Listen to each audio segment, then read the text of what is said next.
já comecei aqui a gravar um vídeo rapidinho, né? Aí, toda noite, não, pensa, toda noite, nessa casa aqui, nova, né, pra quem sabe, ó, é minha casa, eu tô no meu quarto agora, sentado aqui na cama, e eu sempre, toda noite, toda noite, acho que alguém tentando entrar aqui na minha casa, mas ó, olha aqui, tá vendo que tem essa porta aqui, ó, tá vendo? Que dá passagem pra laje. Tem essa porta aqui, ó, que dá passagem pra laje, que é uma porta aqui, né? Minha irmã lá, não precisa gravar minha irmã não, né? Aí, eu sempre ouvo barulho nessa porta aqui, ó.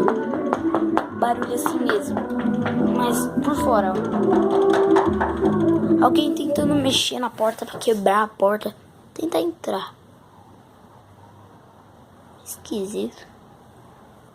Minha irmã não deve ouvir não, né? Porque ela dorme, né? Mas eu ouvo.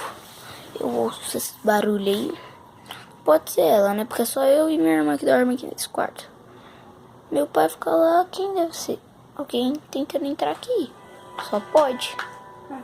Pode ser mais ninguém. Se for mais alguém. Então. Vocês tenham gostado, né? Só pra falar isso mesmo. Se eu achar alguma coisa aqui, eu falo pra vocês. Valeu.